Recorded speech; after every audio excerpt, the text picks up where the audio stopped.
Welcome to Good God, conversations that matter about faith and public life. I'm your host, George Mason, and I'm delighted to welcome to the program today my friend, IMMAMM Omar Suleiman. Thank you. Great Omar, to be with you again. So happy for you to be here. He is the president and actually founder of the IMMAMM Institute, which is really an educational organization to help people deepen their understanding of Islam, and you are the resident teacher, I guess. Is that right? Yes, I am. So it's been a blessing. We're almost 3 years old now, and it's been a blessing. You know, it really covers issues that are deep with Islam and Muslim identity formation and how that I interacts with the modern world. So. Well, one of the things I love about you is that you not only care about the formation of your own community around its beliefs and deepening its understanding, which is part of what the Institute does, but you also interact more broadly in the community. And that means also helping people understand better your own faith tradition. Right. And so in this particular episode, I'd love for us to do some things, Omar, that I think would help people. As you know, you run up against this every day of your life, that Islam in the West is a strange sort of religion to people. There's a kind of eccentricity to it because it didn't originate in the West. And so I think it's really important, not that our faith did, right? This is something I think we need to realize. Yes. All of these faiths come out of the Middle East. But I think it would be really helpful if we went through some just really basic things and helped dispel some misconceptions and gain some clarity and those sorts of things. Sure. So would you mind just let's just hit a few things quickly. So the Prophet Muhammad, and the year was when he received his revelation, and what were the circumstances of the birth of Islam? So I'm actually glad you frame it that way. And first of all, just thank you for your friendship. Thank you for the incredible human being that you are and what you've done for the city of Dallas and how you've made it such a place for me and my family to settle. So thank you. Your friendship is just thank you. I think for everything that you do for us. So you're welcome. I do want to kind of get that out of the way. Well, you're welcome. So it's an honor. Thank it you. really is mutual. I'd like to also I think sort of the framing is very appropriate because Islam is sort of looked at as foreign. Yes. Whereas Christianity and you know, Judaism is also, anti-Semitism of course is on the rise again, and Judaism is of course also somehow looked at as foreign, but less so than Islam, right? Because Islam has a very Arab look to it, even though less than 20% of Muslims around the world are Arab. So it's isn't that okay? Say that one more time. Sure. It's very important to hear this. Yes. Less than 20% of Muslims, it's actually around 15% of Muslims are Arab worldwide, globally. The largest group of Muslims in the United States are African American. Yes. So the foreignness of Islam and the casting of Muslims as a foreign community is sort of part of an Orientalist project, and we're not the only victims of that as a faith community. Right. To be otherized, right? And so any Hollywood iteration of Islam is typically going to be a guy with a turban in the deserts of Yemen, or in a movie that glorifies a war on Iraq, and a guy running around as a terrorist screaming Allahu Akbar, you know, doing something horrible and awful. So it's, the otherizing is definitely malicious. Yes. Now, the framing is important from a historical perspective as well, because Islam is an Abrahamic faith, both in creed and in ritual. Yes. And I think it's important to sort of take it from there. The word Islam means peace attained through submission. So it means submission and peace. Mm-hmm. And so particularly peace on an individual level that is attained through submitting to God, and submitting as a community to God and attaining peace in the collective sense. Okay. And in our conception of creed, all of the prophets that are mentioned in the Old Testament would be considered Muslim because they submitted to God and they attained peace. Not necessarily adherents of the Prophet Muhammad, peace be upon him, but they certainly upheld a creed of monotheism and submitted to God's will. I think we could all agree on that part. You know? So the way that Islam comes about in the world is the Prophet Muhammad was born in the year 570. Mm-hmm. He receives revelation in the year 610 from the angel Gabriel with a new revelation. Now, Christianity and Judaism as faith communities, Christians and Jews, are not far from where that's happening in Mecca. There was Yes. no Saudi Arabia in the year 610. Right, Saudi right. Arabia is a new nation state. Yes. That's named after a family and named after a tribe, and so it didn't exist at that time. It was just the Gulf, the Arabian Gulf. Right. And there's a lot of debate happening with the person of Jesus, peace be upon him, as well, right? You know, the Council of Nicaea is in the 4th century. Yes. The first Bibles, there was in fact no Arabic Bible at the time, Right. that existed in the early 7th century or in the late 6th century. And so there's a lot that's happening in that region at the time, right? There's the Jewish community, and of course Christianity as a faith community coming into its own. The Council of Nicaea, the Eastern and Western Christian split, and now you have this new faith community. Now, geographically speaking, everything that was taking place in that region was framed in the Roman and Persian conflict. Okay. And the Romans identify with Christianity. Mm-hmm. In the broad sense, they're monotheists, right? And in the specific sense, they're a Christian faith community. Yes. In the political sense, they're Roman. Yes. The Persians identify with Zoroastrianism. Yes. And they are politically, of course, an empire that is up against the Roman Empire. And the Arabs were kind of observers in this whole thing. Okay. So they're watching the Romans, they're watching the Persians, and everyone is either a client state, a client kingdom, or is an observer of this. Now, the Arabs were, at that time, they worshipped multiple idols. So they had idols that they would set up for different tribes. And in fact, the Holy Kaaba, which we believe was built by Abraham, peace be upon him, as a place of monotheism, was surrounded by idols, and it was turned into a place of many idols. The Arabs allied themselves both politically and religiously with the Persians. So I'm giving you this history because it gets really interesting here, because then when the Prophet Muhammad, peace be upon him, makes his call, he calls as an extension of the Abrahamic way. So he's calling to the original way of Abraham, peace be upon him. So they said this house was built by Abraham for the worship of one God. Yes. He's calling as an extension of the message of Jesus Christ, peace be upon him. So of course Islam looks at Jesus, peace be upon him, as a prophet and a messenger of God. But within more, from a creedal sense, Islam and Judaism are very similar. Yes. And so More strict monotheists correct. than you would say Christians are, Yes. because of our notion of the Trinity. Yes. Right. But here's where it gets interesting now. So the Prophet, peace be upon him, calls to monotheism. He calls to the return to the Abrahamic way. Christianity was not as known to the Arabs in Mecca as Judaism was, because there was a Jewish community in the nearby town of Yathrib. There were Jewish tribes that settled there. Now, when he makes this call for the oneness of God, he also calls for a lot of the things that made Jesus, peace be upon him, unpopular in the political and social realm. So he calls for an end to corruption. He calls for an end to, at that time, the Arabs specifically practiced female infanticide. They practiced all sorts of horrific tribal corruption, and the religion that was accommodating, it was a very loose way of thinking that accommodated the idols, was really used to entrench certain tribes with their superiority over others. So we have this idol because we belong here. We get this proximity to the house of God. Yes. So a lot of the social equity and the political equity that Jesus, peace be upon him, called for, along with his divine call, was similar in what the Prophet Muhammad, peace be upon him, called for. So that made him very unpopular. Immediately faced persecution. I think that's the case for all of these people of God, that when they initially come with their call, they're not just talking about a challenge to the theology, but they're talking about really a challenge to the entire way of life as it exists in that society. So what do the Muslims do, the early Muslims do? They ally themselves with the Christians. The very first migration of Muslims fleeing persecution was to Abyssinia, to a Christian king, modern-day Ethiopia. Wow. Ethiopia, right. And the Prophet Muhammad, peace be upon him, sends, including his daughter, his closest companions, his daughter, and he says there's a just Christian king there named Najashi. In Arabic it's Najashi, in English the Negus. And his name is Ashama in Arabic, and the Ashama king. He said he's a just king. He didn't know him personally, but he said he's a just man and he will not turn you away. Wow. So he sends his followers to Abyssinia, and Abyssinia was known as an island of monotheism in a sea of polytheism, because it's surrounded by Persian territory, Right. but it's a small Christian kingdom. Interesting.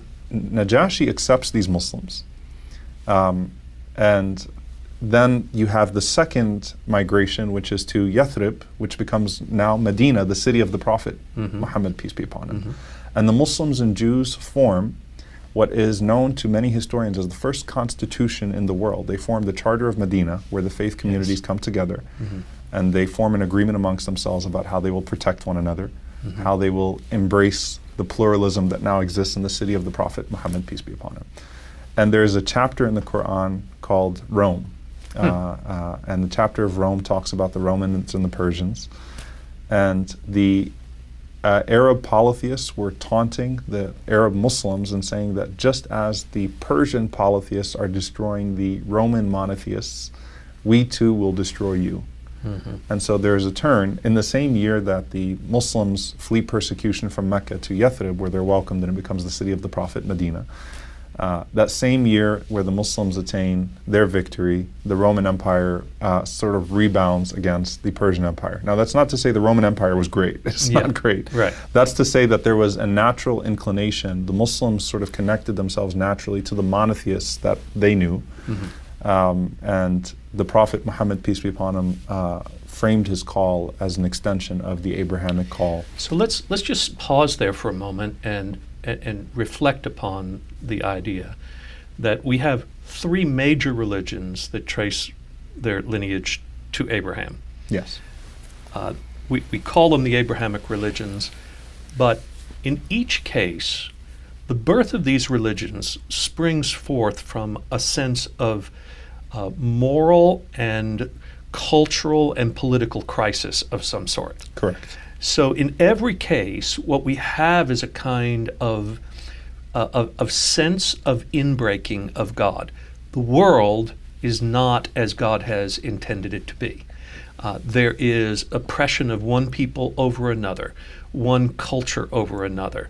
There is a kind of spiritual misplaced values with multiple gods and an enfranchising of one tribe over another and these sorts of things. And so each of these inbreakings is a kind of reformation, of kind of a purification, an anti-corruption movement. Each of these cases is a kind of democratizing of faith, if you will, too, because it creates a kind of equality among people. So before we sort of indict Christianity or Islam as creating more oppression, we should recognize that initially, at least, right, the actual point of these the birth of these religions was to address that very problem and to correct it. So it's really interesting, you know, as you were saying that the Prophet Muhammad, peace be upon him, and when I say any name of any prophet, as a Muslim, it's tradition to say peace be upon him. So if I say Jesus' name, we say peace be upon him. If I say Abraham's name, we say peace be upon him. It's required for us to say it the first time, and it's liked for us to say it every other time in a conversation. Interesting. So that's sort of our jurisprudence. Thank you for clarifying for folks. Because sometimes people are like, I got to tell you a funny story, but I don't want to lose my point on that. But, he said, the Prophet Muhammad, peace be upon him, said that God looked at the world before he sent him, and he was displeased with the state of the world, the Arabs and the non-Arabs, except for a small portion of the people of the book. The people of the book are the Jews and the Christians in Islamic tradition. That's actually the name given to Jews and Christians in the Quran, is the people of the book. So God was displeased with what he saw in the world, except for what a small group of Jews and Christians were practicing, of pure monotheism with its implications of a pure society or pure practice. And so the idea of removing the other, Islam is a monotheistic faith, right? And definitely the idea is that all of these prophets called to the oneness of God, but the implications of the oneness of God had major ramifications, and that naturally made them prone to being persecuted, because that threatened the elite classes' hold on society and what they were able to do with the idols. Right. And so when the Prophet Muhammad, peace be upon him, started this call, what the ruling tribes said to him is, they said, listen, they said, we'll come to a compromise. They said, how about, you worship your God one day, we'll all worship your God one day, and you worship our idols one day. And he said no. And he was in a state of weakness. They said, well, we'll worship your God, the one God, for 6 days. You worship our idols for one. And he said no. And then they finally got to, we'll worship your God the whole year, but you just got to worship the idols for one day. Their idea was not, they didn't really have a care for the idols themselves. It was what the idols gave them access to do, exactly. and the power that it gave them to take advantage of people and to oppress. Right. And my funny story, I just have to share it. I was in Hold that point. Sorry, We're going to come back from the break, okay, and we'll let you tell it. And All then right, I also got it. want us to move into some understanding of Scripture and tradition and Yes, how it's interpreted please. within Absolutely. Islam as well. Absolutely. So Thank you. just take a break. Right. Okay. Thank you for continuing to tune in to Good God. These conversations are part of a larger program that is called Faith Commons, the umbrella organization, you might say, of Good God. Good God is the first project of Faith Commons, which is a nonprofit organization that is intended to do public theology, you might say. It's multi-faith, not just Christian, Jewish, Muslim, other faiths, but all of them becoming involved in the question of how do we promote the common good together. There are so many areas of need and concern in our community, and Faith Commons is trying to help bridge the gaps between religions and peoples in our community so that we can have a more just and peaceful society. Thanks for continuing to support us.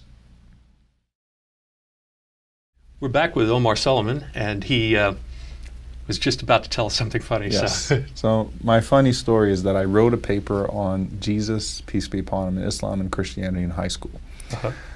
Which was in New Orleans, by the way, yes, right? From New Orleans. I think we should all stop and say for a moment that you are an American born in this country and Palestinian parents. Yes. But they had immigrated to the U.S. and so you're born in New Orleans, Yes. and this is a paper in high school. Absolutely. So I'm in Louisiana. At that time, actually, I was in Baton Rouge at that point now, still in Louisiana, and I was writing this paper on Jesus, peace be upon him, in Islam and Christianity. Now, Muslims will typically put PBUH Yes. behind the name of any prophet. Right. Peace be upon him. Peace be upon him. I made the assumption that my teacher would know what that means. So I wrote Jesus and Christianity and Islam, and I kind of just compared and contrasted, and I wrote PBUH. And she came up to me with her face extremely red, and she said, "You can't do that." I said, "What?" She said, "You can't say Jesus." Oh, no.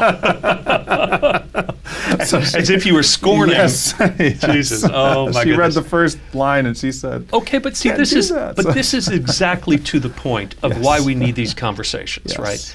Why we need the interaction. Because misunderstandings come from Yes. ignorance, and Correct. ignorance is not always willful. Correct. So there are many people who really do want to understand, and Oh, yeah. so that's what we're after here. So well, if you follow me on Facebook, though, now, or on social media, and you see me write PBUH, you know I'm not scorning. I'm just Thank saying you. peace be Yes. on him. Well, we also know you, and we know you wouldn't be scorning. So, very good. Well, let's talk about Scripture, because obviously Jews have the Hebrew Bible, and Christians have the New Testament Scriptures and the Hebrew Bible that we call the Old Testament, and so that's those are our Scriptures. Islam actually respects those Scriptures as well, but the Quran is your holy text. Correct. Yes. So to kind of give you the underlying, so there are, the easiest way to know Islam, if I could give Islam in a minute, there are 6 pillars of faith: belief in God, belief in the angels, Gabriel, Michael, and some of the other angels that are very familiar. Belief in the prophets and messengers, belief in the messages, so the divine scriptures that came to those prophets and messengers. So pretty much any prophet you mention from the Old Testament. Okay. Moses, peace be upon him, is actually the most spoken about prophet in the Quran. Okay. Abraham, peace be upon him, is looked at as the father, if you will. Noah, peace be upon him. All of them are mentioned, and Jesus, peace be upon him, is mentioned by name even more than Muhammad, peace be upon him, in the Quran. Interesting. He's mentioned 25 times. The Prophet Muhammad, peace be upon him, his name is mentioned 5 times in the Quran. Yes. And then so you got God, the angels, the messengers, the messages they received, the day of judgment, and you know, paradise and hellfire, and the divine decree, predestination, divine decree. Okay. As the 6. So those are 6 pillars. Kind of underlines the creed. So these prophets and messengers all received divine scripture, divine revelation. Yes. Now, obviously, there are historical changes, there are versions, there are languages, there are translations. So the idea is that the originals were entirely from God, and then over time, what exists in all divine scripture. In the Islamic conception is partly, there could be parts, and there are parts that are from God. So there's the respect that should be given to religious tradition in general. So even if there is a community, a faith community, or a religious scripture that we don't acknowledge within the Abrahamic framework at all, we would still treat it with respect, and we treat the people with respect, because they should be respected, and they're people of faith, and their book should be respected and treated that way. But what makes the Bible very interesting is that we do believe that there is some of God's word that exists in it, and so as Muslims, it's upheld to that standard, right? Now, the Quran, there's a hyper sense of preservation. So the Quran is God's word. It's not inspired by God. It's not written by someone else, and those people were inspired by God. It is God's word. It's God's direct revelation to the Prophet Muhammad, peace be upon him, through the angel Gabriel. So God's speaking in the Quran, right? And so there's this hyper. I say hyper, and hyper could obviously give a negative connotation, but it's actually quite beautiful that there's a due diligence or added level of preservation, the idea of preserving the Quran. Yes. In both recitation and meaning, because it's got to be exactly the same. Which is also why, to really read the Quran, you need to learn Arabic. Yes.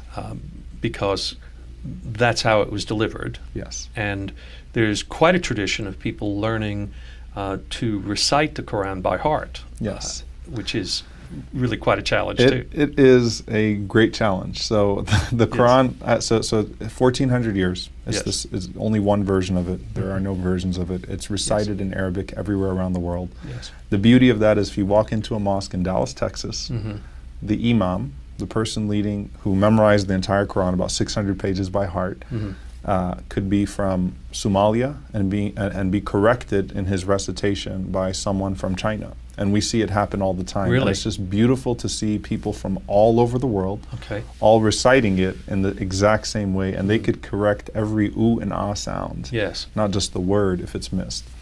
But it's a difficult. It's one. I had the blessing of memorizing it myself, and it was an incredible task. I mean, it's not easy to memorize it. Most people memorize it as children, and then to practice that and to continuously recite it so that you don't lose any of it is really something else. So let's talk about there's obviously a difference between Islam, Judaism, and Christianity in this respect. Yes. Because you hold that the Quran is the actual words of God, and whereas both Judaism and Christianity, somewhat different ways, but nonetheless speak of these as inspired but human words. Yes. So when we say the Bible is the Word of God, it is understood differently from the way the Quran is the Word of God.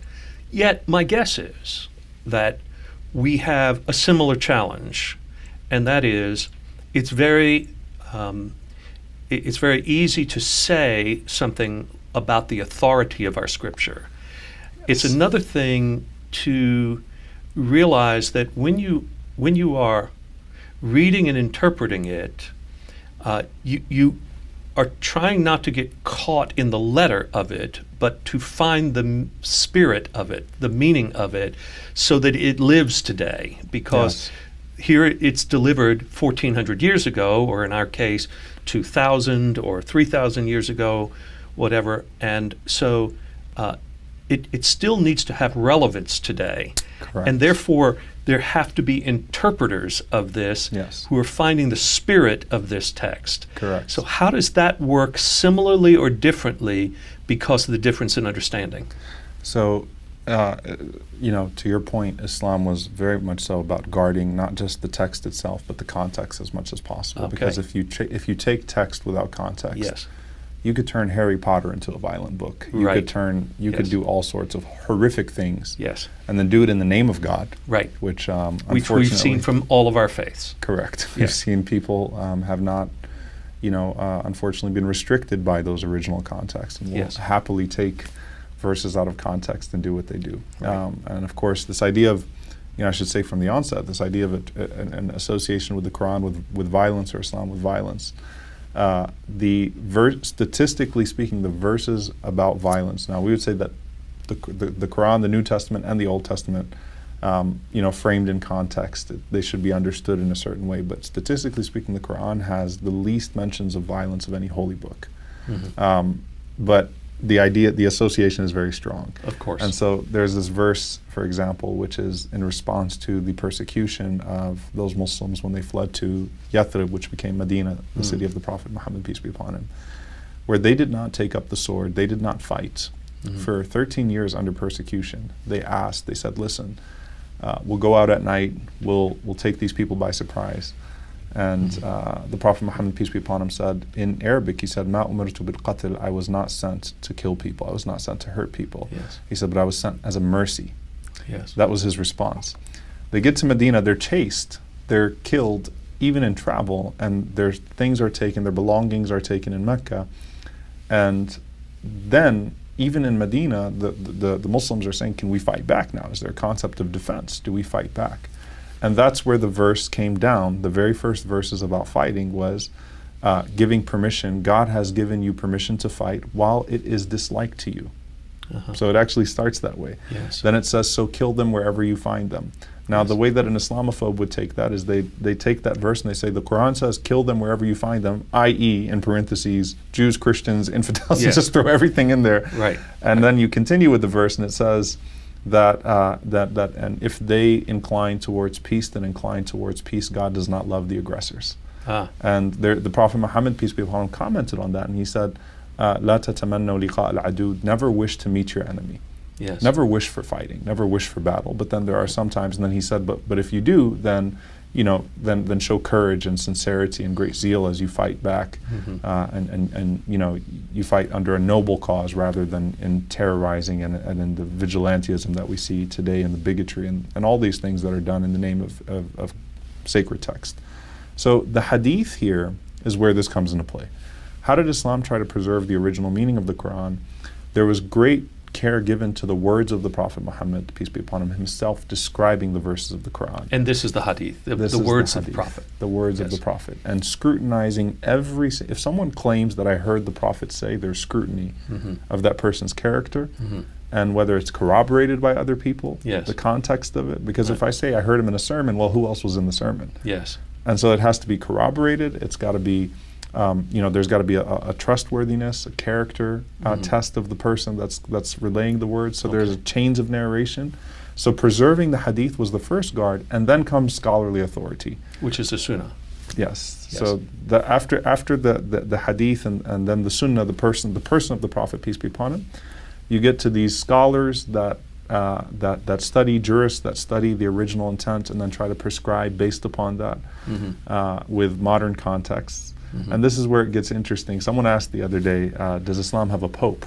Did it ever have an authority like the Pope? And I was once on a panel about the Protestant Reformation, and we just marked the 500-year anniversary, and like these trends did not have similar trends within the Muslim world because there's a very different understanding of religious authority historically in the Muslim world. So did we ever have an authority that was similar to the Pope? And to us, it's, a friend of mine said his name is Pope Consensus. Pope Consensus. Yes, so very good. It's very Baptist, actually, too. Yeah, there you go. So right. it's something we can agree upon on that in that regard too. So the idea of consensus, the majority, the consensus, and then minority context you should listen to the scholars that are familiar with that minority context. Okay. And then prescribe based upon that. But there's great care given to retaining the original text, the original context for the word, and then practice of the Prophet Muhammad, peace be upon him, and then scholarly authority over time, and if there was consensus on the understanding of that. So it kind of gives us a way of trying to access the original intent without being disconnected from modern context and losing the spirit of the original intent in understanding or in wrongly prescribing that original letter and that original intent. So what you're talking about is still a living community that is interacting with the Scripture and is trying to discern the mind of God over and over again the way each of our traditions is seeking to do. So we may have slightly different understandings of the origin or nature of the text itself. Right. But we have similar processes whereby we go about trying to discern how the people of God are supposed to live. Correct. Yes, Absolutely. very good. Well, Omar, we could do this all day, and I know the people who are listening in would like us to do it all day. In the last minute that we have together at this time, is there something you would like to say to people who are less familiar with Islam, or who hear it only in its characterizations by media, Hollywood, people who are not eager to embrace it? What are some things that you would like to say, one or two things that maybe you could help us? Ask a Muslim. Ask a Muslim. Yeah, you know, representation is not simply symbolism or tokenism. It is, you've got to go and have, muster up the courage to ask a Muslim what their faith says, as opposed to let someone else characterize it for them. Very good. And the second thing, there's a great book called The Abrahamic Faiths by Dr. Gerald Dirks. And he does a fantastic job of, he recently passed, and a wonderful man, Harvard professor, recently, and does just a great job of sort of tracing the line between Judaism, Christianity, and Islam. So I think deepening your understanding of the origins is just as important as being more open to broadening your scope and what's happening today, and the friction, the seeming friction between the East and the West, Muslims and Christians. Very good. And everything that stems from that. Well, you and I are working on a project of living in a community with one another and our faith traditions, not only making space for each other, but finding friendship and common cause. Thank you for all of that, and we look forward to the future together, too. I appreciate it. Thank you. Appreciate you having me. You bet.